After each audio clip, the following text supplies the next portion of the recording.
Bonjour et bienvenue dans ce nouvel épisode du podcast de La Ruée qui met en lumière les parcours de celles et ceux qui ont marqué le secteur des bijoux. Je suis très contente aujourd'hui de recevoir Charlotte Chenet. Elle a démarré seule avec de la fantaisie, avec un style audacieux, presque sculptural, et en quelques années, elle a imposé une signature qu'on reconnaît au premier regard. Si je la reçois aujourd'hui, c'est aussi parce que sa marque fête ses 10 ans et signe un nouveau souffle, l'arrivée de la joaillerie. Elle veut donner une place plus importante aux précieux. Bonjour Charlotte et bienvenue. Je te laisse pour commencer te présenter. Bonjour, merci de me recevoir, je suis très contente. Je m'appelle Charlotte Chenet, je viens de fêter mes 40 ans. J'ai donc fondé ma maison il y a 10 ans, cette année. Et voilà, c'est une aventure extraordinaire que je vais vous raconter un peu ici. Pourquoi le bijou ? Le bijou, c'est vraiment arrivé par hasard, finalement. Moi, je suis designer de prêt-à-porter, de formation. J'ai commencé à travailler à 20 ans chez Balenciaga, dans le studio de Nicolas Ghesquière. J'y suis restée 9 ans. Et là-bas, j'étais vraiment designer vêtements. Donc, j'ai travaillé sur plusieurs collections, les défilés, les pré-collections, sur les projets spéciaux, type robe de mariée ou de Nicole Kidman, de Salma Hayek, des tapis rouges, des choses comme ça. Et au bout de 4 ans dans cette maison, le directeur artistique, donc Nicolas, m'a confié la mission de travailler sur une collection de bijoux pour un défilé. Il n'y avait personne de dédié à cette collection, à ce type de projet à l'époque. Et donc voilà, j'ai commencé par hasard. Et je ne sais pas si lui, il pensait s'il voyait des choses que moi je ne voyais pas, mais en tout cas, il a eu le nez fin parce que j'ai adoré. Ça a un peu été comme une épiphanie. Et c'est vrai que les 4 dernières années de maison chez Balenciaga, j'ai fait et du bijou et du prêt-à-porter.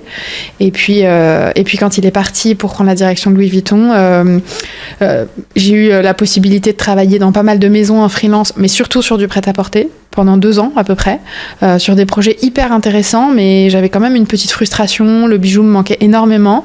Je m'en plaignais pas mal aussi, je m'en souviens, et c'est vrai qu'un jour, à force de plaintes, j'ai mon entourage, mes amis qui m'ont dit mais vas-y, lance-toi, fais ta marque.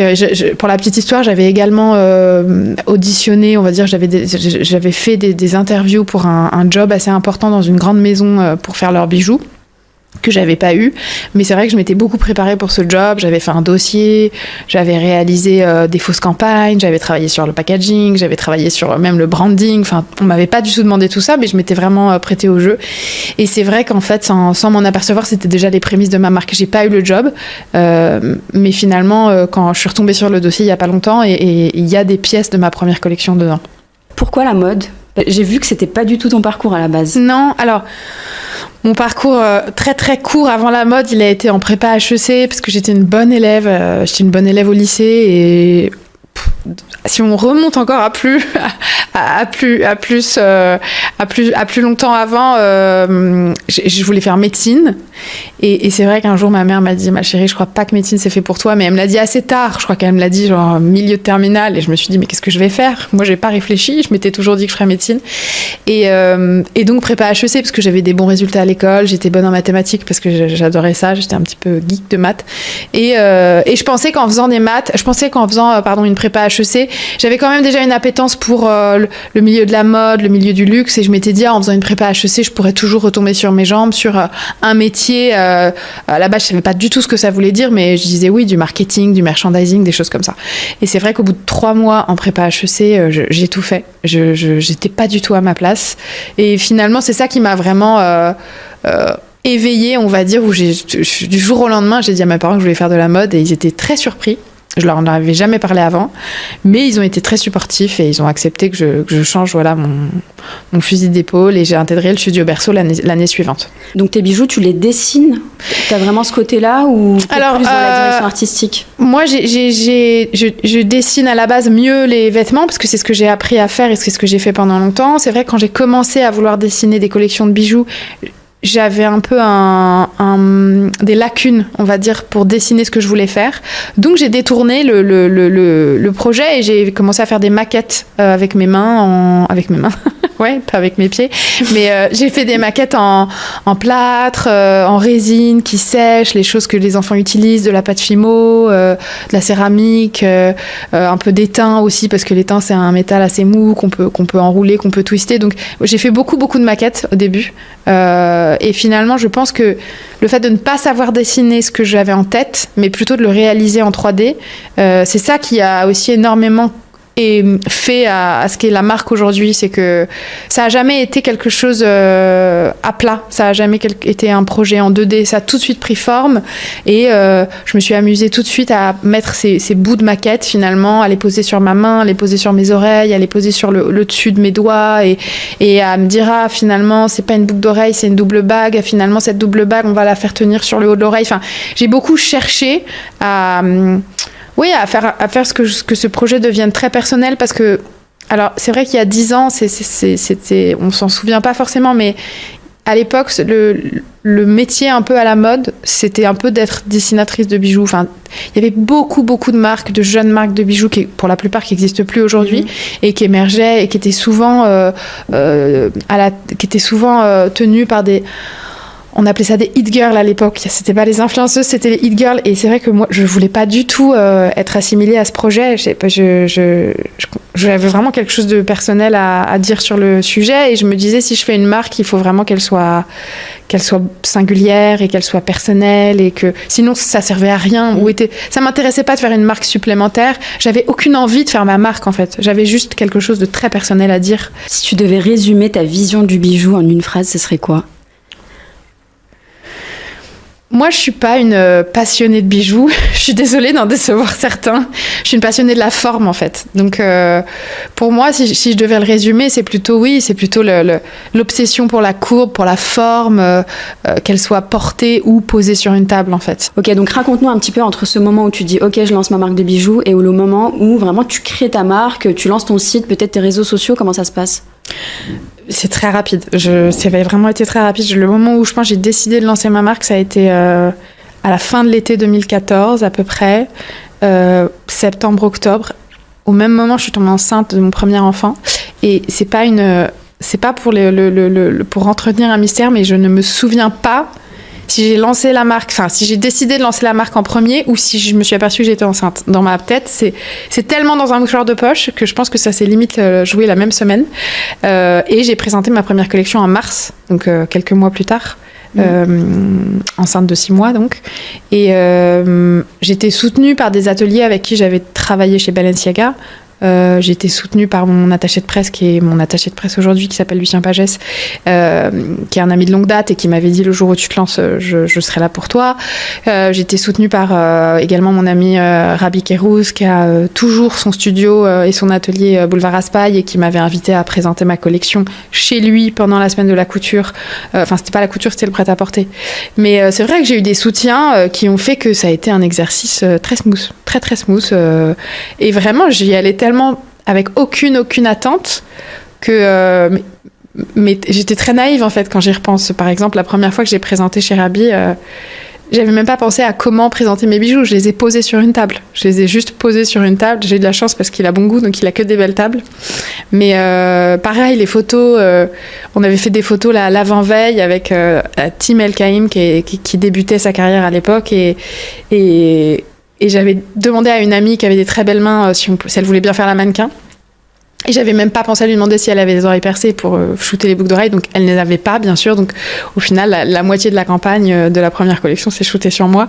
Et j'avais pas de maquilleuse, donc je m'étais badigeonnée un peu l'oreille de fond de teint, pensant que c'était ça qu'il fallait faire pour que ça fasse pro. Et au final, les photos, il y avait des retouches infectes à faire dessus parce que j'avais plus empiré l'histoire qu'autre chose. Donc oui, c'était que ça. C'était vraiment que des choses de novice et de naïveté qui ont fait que je pense que je me rendais pas compte de ce que je faisais et c'est un super souvenir. Tu pars quand même avec un gros réseau dans la mode. Tu penses que ça t'a vraiment... Tu pourrais le dire que ça t'a beaucoup aidé ou pas ? Oui. Non, mais oui. Alors, vraiment, je suis arrivée à Paris à 17 ans. J'ai pas grandi à Paris, mais je connaissais personne. Après, c'est vrai que de mes 17 à mes 29, 30, quand je décide de lancer la marque, j'ai travaillé 10 ans dans la marque, dans la mode et oui, je me suis construit un réseau et oui, ça m'a aidé. Le premier jour du showroom, la première cliente, c'était Sarah Andelman qui avait le magasin Colette à l'époque et qui a acheté tout de suite la collection. C'est sûr que je pense que si je l'avais pas connue, elle serait peut-être pas venue aussi rapidement. Oui, Lucien, je le connaissais d'avant. Donc bien sûr, le réseau que je me suis construit m'a aidé à me lancer. Donc tu aimes tout ce qui est mouvement, matière brute. Qu'est-ce qui t'a mené à ça et pourquoi ? Alors, j'aime la courbe, ça, je peux pas te dire pourquoi, mais c'est vrai que d'autant que je m'en souvienne, c'est vraiment un goût que j'ai depuis très longtemps. Est-ce que c'est depuis toute petite ? Ouais, c'est vraiment depuis toute petite. Tu veux que je te donne mon analyse là-dessus ? Elle est un peu perchée, peut-être. Non. Enfin, oui, je veux bien que tu me donnes, pardon. Mais oui, je sais pas, quand j'étais petite, j'avais un avis très tôt très jeune, sur quelle cuillère il fallait avoir à la maison, ou quelle table il fallait avoir à la maison, quelle chaise, très très jeune. Enfin, de mes frères et sœurs, j'étais assez tôt pénible là-dessus, je pense. 10 ans au studio de Balenciaga, c'était une école formidable. J'ai appris la recherche, la rigueur.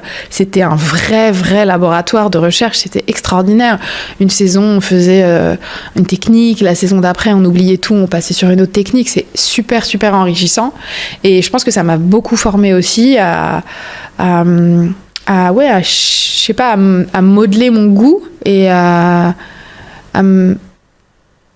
je suis pas sûre de mon goût, mais quand même. C'est-à-dire que bien évidemment que j'ai des moments de doute, mais il y a quelque chose à l'intérieur de moi. Quand je sais que c'est la bonne forme, c'est la bonne forme.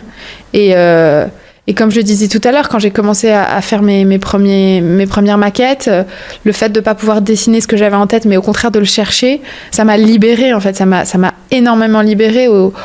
Je me souviens d'un bracelet qui prend le pouce, qui s'appelle le bracelet Bond, et je l'ai fait chez moi avec un câble d'iPhone que j'ai entouré sur mon pouce. J'ai tout scotché, je l'ai pris en photo, je l'ai envoyé à l'atelier en disant il faut ça comme ça. Et il y a plein d'histoires comme ça, de produits dessinés sur des post-it et qui derrière deviennent des maquettes, et cette maquette en devient une autre et en devient une autre, et mon bureau c'est un peu la caverne d'Ali Baba, j'en ai 1000 je pense des maquettes, et je reviens tout le temps dessus, je les réinterprète, certaines que j'aimais pas il y a 4 ans, aujourd'hui je les trouve géniales, donc je les retravaille, je suis obsédée de manière générale par la sculpture, même dans l'art, ça me touche plus que la peinture, donc la forme en fait, la recherche de la forme, et aussi la recherche d'une forme qui soit aussi belle sur une table que sur un corps en fait. C'est vrai que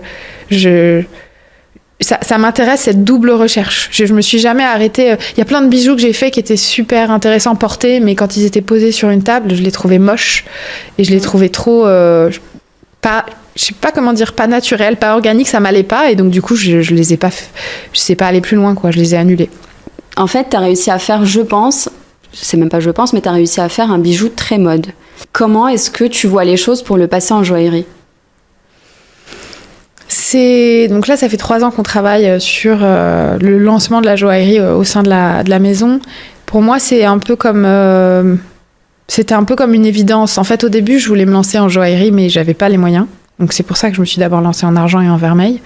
Mais très tôt, dans ma façon de dessiner les pièces et même dans le nombre de pièces que je dessine, j'ai beaucoup édité. J'ai toujours voulu faire peu de pièces, mais qu'elles soient le plus juste possible, et aussi qu'elles aient une intemporalité assez évidente, l'idée n'étant, même si je viens de la mode, j'avais pas du tout envie de travailler sur des produits de saison, j'ai toujours été contre les soldes, donc j'étais contre les soldes parce que c'est peut-être très prétentieux, mais je considérais que les bijoux que j'avais dessinés, ils méritaient d'être portés encore et encore et encore, et parce que moi, ils continuaient de me plaire en fait, et je me compare pas à ça, mais c'est vrai qu'il y a des objets de design édités chez Knoll, chez Cassina, qui sont iconiques depuis 70 ans, et ils sont encore dans toutes les maisons de genres très différents, et ça continue de fonctionner, donc c'est un peu un mantra pour moi, et donc oui, la joaillerie c'était pas forcément accessible dès le début parce que j'avais pas les moyens, mais j'ai jamais perdu ça de ma tête, et l'idée d'avoir un objet un peu en or, pas immuable, mais ça se transmet à l'infini en fait. C'est magique l'histoire de l'or, c'est que c'était l'écologie avant l'écologie en fait. Ça se refond à l'infini, les pierres ça se ressertit à l'infini, donc il y a quelque chose d'assez magique. Et oui, le travail sur la ligne qu'on est en train de lancer là, c'est le travail vraiment d'une réflexion presque. Bien évidemment, il y a une grosse intention de design, mais il y a aussi beaucoup de réflexion sur pourquoi la marque a marché dès le début, pourquoi les gens aiment les bijoux que je dessine. Je me suis vraiment beaucoup posé de questions, je me suis bien pris la tête sur oui, c'est quoi l'essence finalement de la marque, c'est quoi les piliers, et qu'est-ce qu'on doit absolument retrouver dans la joaillerie, peut-être dans des volumes un peu plus restreints, parce que forcément je m'éclate pas sauf commande spéciale, mais c'est vrai que je m'éclate pas à faire des bagues en or qui vont peser 25 grammes. Même si j'adorerais le faire, mais je le fais pas encore. Et donc oui, c'est vraiment se dire s'il devait y avoir qu'un vestiaire d'une quinzaine de pièces, de visiter les archétypes des bijoux comme la pierre de centre, le collier de perles, le jonc en or, qu'est-ce que c'est en fait, toutes ces maisons qui visitent bien sûr aussi, je suis pas la première hein, qui interprète tous ces classiques, comment je peux me les approprier en fait et qu'ils soient très reconnaissables de ce que les gens connaissent de la marque et en même temps qui est un truc très classique. Après le succès de ta marque, tu as eu la trésor pour te lancer en joaillerie, je pense, bien plus tôt que maintenant. Oui, bien sûr, mais déjà, je pense qu'il y a un truc aussi de maturité où je l'ai fait avant, mais c'est vrai que je l'ai fait de manière pas très construite. Ça répondait vraiment à mes envies du moment. Pour l'ouverture de notre première boutique à Paris, on avait fait toute une capsule avec des pierres de couleur en édition limitée, mais tout ça, c'était pas trop réfléchi par rapport à une échelle d'entreprise. C'est vrai que là, on travaille dessus, on a construit la collection pour essayer de répondre à ce que nos revendeurs vendent déjà avec nos compétiteurs. Aujourd'hui, on a 2 boutiques en France, plus les corners Bon Marché, Galeries Lafayette. On ouvre au Japon dans quelques semaines. Donc c'est vrai que d'avoir aussi du stock en joaillerie dans tous mes points de vente, financièrement, c'est très lourd. Donc, pour toutes ces raisons, il fallait que le projet mûrisse bien. En termes de marque, je pense qu'au début, tu as lancé, donc, comme tu m'as dit, tes bijoux sans trop réfléchir à la marque, juste tu as fait ce que tu avais envie de faire. Après, tu as dû construire quand même un ADN. Donc, si tu devais un petit peu décrire cet univers de marque, ce serait quoi? Et comment tu vas le faire évoluer aussi pour la joaillerie? En fait, l'ADN de la marque, il s'est fait de manière... Tout ce qui a gravité autour du produit, effectivement, c'est venu dans un deuxième temps, parce que mon obsession au début, c'était vraiment le produit. Et puis rapidement, quand j'ai sorti un peu la tête de l'eau, il a fallu effectivement réfléchir à quelles images incarnent le produit, quel packaging pour ce produit, quel univers quand on a lancé nos boutiques. Et ça, pour moi, c'est plus la partie direction artistique, on va dire. Et donc déjà, je me suis entourée de personnes qui sont très douées dans ces catégories. Je travaille depuis 10 ans avec le duo artistique de directeur artistique les M&M. Je travaille avec Fabrice Pénaud, qui est le rédacteur en chef du Double. J'ai eu la chance aussi de travailler avec des photographes extraordinaires qui ont accepté de shooter mes campagnes. Donc, oui, je pense que tout ça, c'est des choix, mais encore une fois, c'est des choix que j'ai fait... je dirais pas que je les ai fait sans m'en rendre compte, mais je les ai fait très naturellement. Ça fait aussi partie de mon goût. Et moi, je pense qu'en fait, t'as dit un truc en préambule de ce podcast avant qu'on enregistre, c'est que c'est tellement naturel, tous les choix que je fais, que j'ai pas à m'entraîner. C'est pas du mensonge, en fait, dans le sens où... les moments de perdition, parce qu'il y en a plein, j'essaie toujours de me recentrer en me disant ok, est-ce que ça te plaît vraiment, est-ce que c'est vraiment toi, est-ce que c'est vraiment ce que tu veux dire. Et ça, je trouve que de garder le cap, c'est quelque chose qui aide énormément. Donc oui, la marque, elle est archi incarnée, elle porte mon nom. Voilà, c'est vrai que pour mes collaborateurs, c'est pas toujours facile, je pense, parce que j'ai mon avis sur tout au bureau, donc ça prend beaucoup de place, mais je pense que c'est ça aussi qui fait que toute l'image qu'il y a autour de la marque, elle est cohérente avec le produit, en fait. Toutes les marques de bijoux qui se créent, le premier travail à faire, c'est qui êtes-vous? Qu'est-ce que tu as envie de raconter au monde? En fait, c'est juste apprendre à se connaître. Et ça, c'est peut-être le plus compliqué. Oui. Je suis d'accord. En fait, tout part de soi. Et quand tu sais où tu veux aller parce que c'est toi, je pense que c'est que comme ça que tu peux apporter quelque chose de différent au monde. Toi, t'es vraiment partie juste de ton intuition à toi, hyper sûre de tes goûts aussi, donc faut le faire. Ouais. Non, mais oui, c'est marrant parce que ma sœur est peintre et elle passe son temps à dire que tout ce qu'elle fait, c'est de la merde. Pardon pour le gros mot. Et elle me dit, mais comment tu fais, toi, à chaque fois C'est vrai que moi, quand je sors une nouvelle collection, si je la sors, c'est qu'elle est prête. C'est que moi, du bureau, je dis toujours c'est cuit ou c'est pas cuit. Si elle sort la collection, c'est qu'elle est cuite. Parfois, elle a besoin de recuisson 10 fois, 20 fois, 30 fois. Je pense que mes équipes, elles me détestent pour ça. Mais c'est vrai que je le sens ou je le sens pas. Une fois que ça sort, je suis hyper contente, je suis hyper fière. Et c'est vrai que je pense que c'est aussi lié au fait que je suis sûre de mes goûts, entre guillemets, même s'ils sont pas universels. Mais c'est important, c'est toi. C'est important, ouais. Tu sais, tu as été la première sur un style de bijoux. Maintenant, il commence à y avoir d'autres marques qui émergent, qui font des bijoux dans le mouvement, un petit peu, très sculpturaux. Comment toi, tu essaies de faire en sorte qu'on continue de reconnaître ta marque au premier coup d'œil? Ça m'a énormément frustrée, énervée. Ça arrivait très tôt dans la marque, la copie, ou l'inspiration, ou le parasitisme, ça dépend des mots. C'est vraiment arrivé très tôt, c'est-à-dire que quand j'ai présenté ma première collection en mars, quand moi, j'avais pas encore livré, j'avais déjà toute la collection qui était en vente en Chine sur Alibaba. Alors que moi, j'avais même pas livré mes boutiques. En juillet, je m'en souviens très bien. Ils font. Je sais pas, mais ils sont tellement forts. En fait, c'est un peu le revers de la médaille, c'est que j'avais eu une telle presse extraordinaire, c'était super. Il n'y avait pas un magazine que j'avais pas. C'était le début d'Instagram, ça flambait. Et donc du coup, c'était tellement partout que c'était très facile à copier derrière. Donc ça m'a fait ça m'a fait de mal, quoi. Ça m'a fait souffrir. J'étais vraiment piquée à vif. Au début, je le prenais très mal et ça m'est arrivé avec des plus grandes maisons, des maisons. Des marques plus on va dire, dont c'est le fonds de commerce, des maisons plus prestigieuses qui ont plutôt des studios hyper forts, et j'étais là genre mais pourquoi garder mon travail alors que voilà, ils ont plein de choses à dire de leur côté. Aujourd'hui, je dis pas que ça me fait plus rien, mais en fait j'ai décidé de continuer de me pousser moi dans mes retranchements, de constamment essayer de me challenger et c'est vrai que je pense qu'il y aura toujours, il y a toujours, voilà, il y a des faux Birkin dans les rues, il y a des vrais Birkin, il y aura toujours des gens qui voudraient acheter les vrais, toujours des gens qui voudraient acheter les faux. J'ai jamais vu, mais je touche du bois, de copies aussi bien fabriquées que les miennes. Ouais. Donc c'est vrai qu'en général, la fabrication, ça pêche énormément aussi. Et ouais, après, ça m'est arrivé de voir c'est pas forcément des copies, parce qu'après il y a aussi des gens qui sont dans la même mouvance que moi, mais ça m'est arrivé de voir des pièces où je me suis dit genre j'aurais bien aimé la faire celle-ci, elle est tellement clever. Mais parfois il y a des gens qui copient de manière super intelligente en fait, qui vont un pas plus loin encore. Pour ta nouvelle collection, ça a été quoi un petit peu le raisonnement et comment tu as envie de présenter les choses? Qu'est-ce que tu as envie de raconter? C'est vraiment comme un vestiaire, c'est ce que je disais tout à l'heure.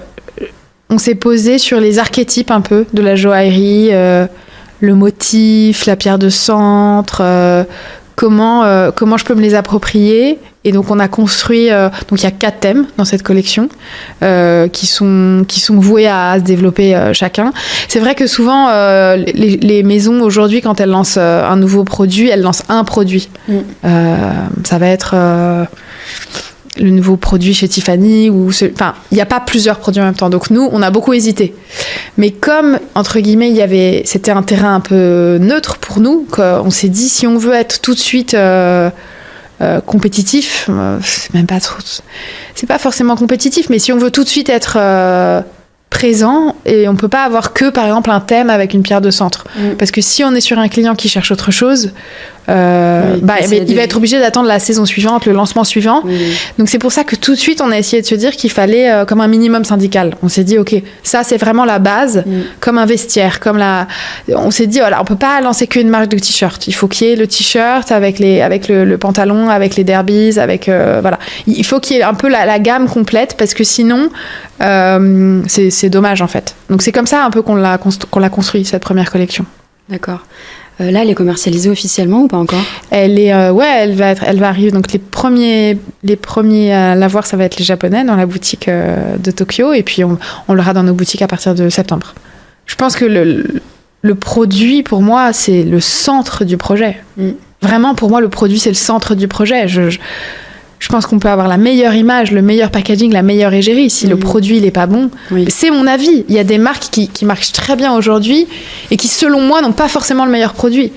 Mais mon avis à moi, en tout cas moi, ce qui m'émeut, ce qui fait que je me lève tous les matins en me disant que j'ai de la chance de faire ce métier, c'est que c'est ça moi c'est vraiment ça, c'est le produit, c'est le centre et ça passe par le produit, bien évidemment le bijou, mais même je vais prendre autant de plaisir à travailler sur le packaging, et je vais prendre autant de plaisir à travailler sur l'univers des boutiques en fait. Et même à chaque fois, là on fait des présentations 2 fois par an, et la mise au point des showrooms, la création de l'univers l'univers de la présentation. À chaque fois, tout ça, pour moi, c'est au centre du projet, quoi. C'est la création, en fait. Ouais, je comprends. C'est vrai qu'il y a 2 écoles. Et souvent, en fait, aujourd'hui, en 2025, on apprend beaucoup de partir de valeurs. Tu sais, tu positionnes un petit peu comme quand tu fais un business plan. Je comprends. Mais qu'est-ce que j'ai envie de raconter, qui je suis. Mais alors vraiment, moi, je me suis posé ces questions-là il y a pas longtemps. Hein. Est-ce qu'on peut encore faire ça aujourd'hui ? On a l'impression que tout a été un peu fait. Honnêtement, je sais pas parce que... T'as juste été toi. Moi, j'ai vraiment juste été moi et où est-ce que tu vas aller qu'est-ce que ta marque raconte ? Mais vraiment, je me suis posé ces questions parce qu'on m'a forcé à y répondre il y a 4 ans. Ouais, mais les 5 premières années, c'était vraiment comme comme une course effrénée et c'était... Je dis pas que c'était facile, hein, mais ce que je veux dire, c'est que...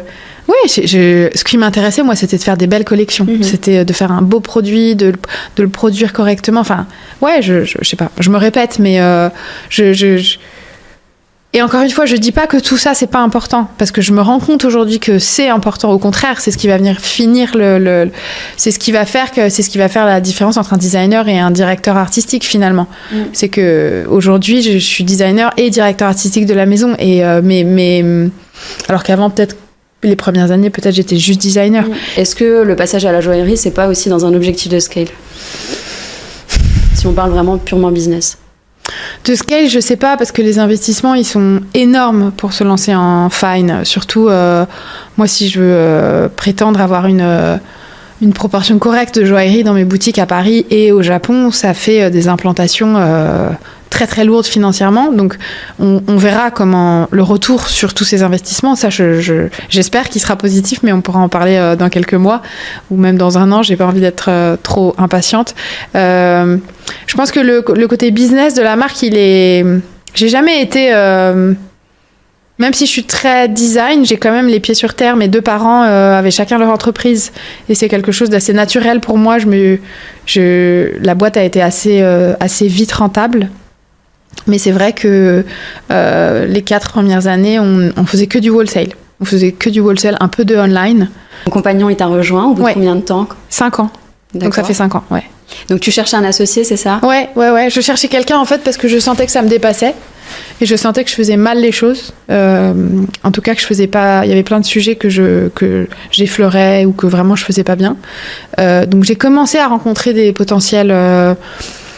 directeurs, des potentiels CEO, et je rencontrais des profils de gens qui avaient passé 10 ans, 15 ans dans des maisons de joaillerie et qui me proposaient en gros de tout quitter pour venir travailler avec moi, mais j'avais pas forcément les finances pour m'aligner sur leur salaire de l'époque. Donc souvent, la contrepartie, c'était moi, je quitte tout pour toi, mais tu me files 20%, 30% de ta boîte. C'est énorme. Et moi, à la base, je me rappelle de certaines situations où j'étais choquée. Et en même temps, je me mets à leur place. Ils avaient des super positions, des super salaires. Ils n'allaient pas tout quitter juste pour mes beaux yeux. Donc c'est normal qu'il y ait une contrepartie. Mais c'est vrai qu'à l'époque, j'étais un peu échaudée. Et en plus, au-delà de ça, il y a eu personne où il y a eu un fit. Vraiment, il y a eu personne où je me suis dit, c'est cette personne-là, j'y vais, les yeux fermés. Et au même moment, c'est vrai que mon amoureux, je sais pas comment, on n'est pas mariés, donc à chaque fois c'est une blague sur comment je l'appelle. Il souhaitait un peu changer d'air dans sa boîte. Il était directeur financier dans une autre boîte et il a commencé un peu à m'aider de manière super organique parce que il me voyait travailler jusqu'à minuit, pas profiter des enfants et c'était un peu contre-productif finalement parce que avoir sa propre boîte aussi c'est synonyme de liberté. Et là j'étais arrivée à un stade où j'en avais plus du tout. Donc ça s'est pas fait du jour au lendemain, on a un peu hésité, mais c'est vrai que quand il m'a rejoint, on avait déjà 10 ans de vie commune, on avait déjà 3 enfants, donc on s'est dit qu'on était un peu boulet de prof, quoi. Donc ça fait 5 ans que vous travaillez ensemble, ça se passe bien ? Ouais, ça se passe très bien. Chacun à sa place ? Ouais, tout à fait. Enfin, sans problème. Et tu sais que, un créateur, en général, sa faiblesse, c'est l'aspect financier, administratif. Ouais. Donc t'as vraiment de la chance. Ouais, j'ai de la chance. Je me rends compte que j'ai de la chance et d'autant plus quand j'en parle avec mes amis créatifs ou designers, je me rends compte à quel point, moi, c'est une charge mentale qui a été ôtée de mes épaules il y a 5 ans et il y a des sujets, je ne les ai plus jamais effleurés. Ça fait 5 ans que je n'ai pas vu une fiche de paye, quoi, j'avoue. Je suis préservée. Ouais. Tu voudrais aller où, toi ? Tu te vois où dans 5 ans ? Bon, de la joaillerie ?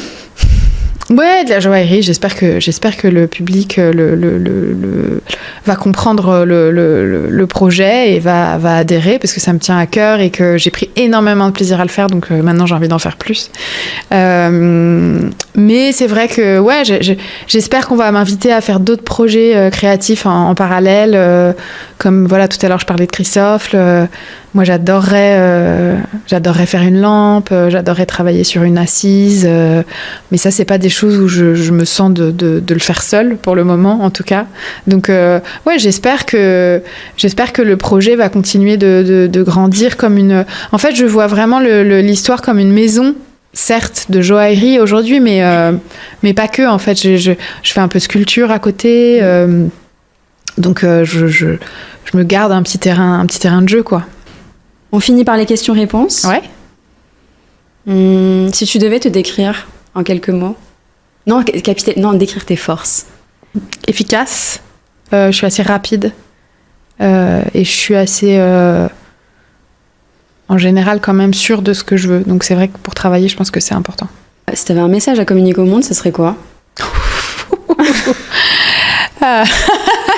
Ouais, c'est ambitieux ça. Je sais pas si je peux répondre. Au monde. Forcément, normalement, il est corrélé à ta marque. Je sais pas. Alors spécialement en ce moment, le métier qu'on fait, moi je me pose beaucoup de questions sur l'utilité de mon métier dans le monde dans lequel on vit, surtout en élevant 3 enfants dans un climat assez anxiogène quand même en ce moment. Ah oui. Ce qui me fait plaisir, c'est que régulièrement, j'ai eu des témoignages de gens qui me disent soit des gens qui étaient malades et qui avaient eu un bijou et c'est comme des gris-gris et qui me disaient quand je regarde mon bijou ça me fait du baume au cœur, ou alors un médecin, un chirurgien enfin une chirurgienne en l'occurrence qui a acheté un de mes bijoux et qui a vraiment un quotidien compliqué avec beaucoup de maladies très lourdes et qui me dit de temps en temps je me fais des breaks, je regarde ma bague et ça repart. Donc voilà, je suis pas essentielle clairement, mais si on peut offrir un peu de beauté et de poésie aux gens, c'est déjà pas mal. Merci à toi, Charlotte. Super. Ravie que ça te plaise, et puis j'espère que nos auditeurs seront hyper inspirés par ton ascension. Merci beaucoup. Au revoir. Au revoir.